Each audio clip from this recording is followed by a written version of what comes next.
And good morning. What better way to start out the day, right? A lot of people will raise a glass and toast the holidays and the new year. So today we thought we'd give you a free guide to choosing a good sparkling wine. And keep in mind, not all bubblies are created equal. No, they are not. Jessica Bell is with mywineschool.com, and she's here with recommendations for people who like bubbles. I'm one of them. Yes, me too. And they're, I think they make any party like even it takes it up a notch. And so I brought a couple alternatives to champagne.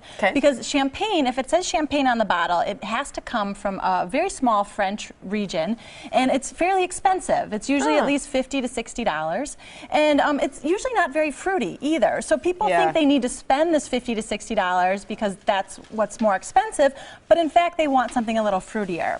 So I brought some alternatives to champagne, and all three of these come from Bavette in the 3rd Ward, and I'm doing classes there now too. So you are? That's great. So we'll be trying these in December along with the three $50 to $60 champagnes too. So if you're looking to try them side by side, it's a good chance. No, as we go through these, can you talk a little bit of, or get close to a price point so people understand what you're talking about? Definitely. Awesome. Okay. So this first one, go ahead and grab a glass, get your morning started. This first one is a rosé. Cheers. From Italy. And because Italy is further south, it's warmer weather, and so you're going to get more fruit than, say, a champagne, which comes from northern France. But still a little dry. It's definitely dry. Yeah, and what I love about this is the color's beautiful. It's a rosé. You get that color, that nice holiday color from the Pinot Noir that's in it. I really like that, because for me, it's not as dry as a champagne, but it's sweeter, but it's not too sweet. When they get too sweet, it's when I usually don't like them. Would this one be good as a mimosa, do you think? Or? You could add. I've got another one at the end that's already kind of pre-blended for you for the mimosa, but these do work because it's only about $15. So if you're pouring other stuff into it, you're not taking away from what it tastes like, which the 50 I would have no clue this is $15. Yeah, this is what I call my crowd pleaser. I like that. This is the wine I'm taking to a party this week. I mean, people love it, whether they like fruity, sweeter wines or they like drier wines. This wine is the middle of the road. It's pretty.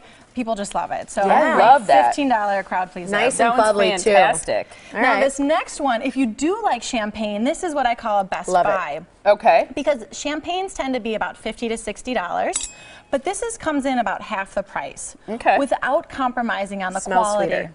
Yeah, and this one is going to have the same grapes as champagne, the same process as champagne, and it's only about 2 hours away from the Champagne region, so it's French. So it's close. Yeah, it's very close, And I think most people, if they try this, they would think this tastes like champagne, the real deal. For sure. I would have no clue. Now, what does a bottle of that cost? This one's about $25, so it's a little bit more expensive, but what you're paying for is they age this for 20 months. They really take care of their grapes, and it shows through the quality of the wine.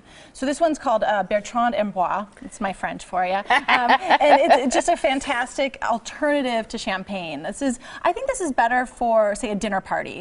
Or you're sitting down with a small group of people. This is for the party, the first one, the crowd pleaser. I was going to say, I almost like the first one better. Yeah, I think so too. Yeah, and so this one is great on its own. Whereas this one's going to go great with food. So this is kind of appetizers, crowd pleaser, and then this is dinner parties, sitting down and that makes sense because I don't drink with food. Yeah, right. I don't like the taste of alcohol with food, so I only drink it as its own. All right, what's this guy Now, here? this last one here is, the base is a Prosecco, but as you can see, it's not your normal Prosecco. What's been added is blood orange puree from Sicily. Oh, the smell is intoxicating. It's good. This one, I'm not big on gimmicky things, and so I was kind of skeptical. But this is fantastic. So good. This is delicioso. Anybody who doesn't even like wine or champagne or anything would love this. This is good. This is what I call my holiday juice. Yeah, it's great for the morning. It's great for New Year's Day. I mean, perfect for the kids. Right? What? Oh, I didn't say it, you did. I'm not getting in trouble for that one.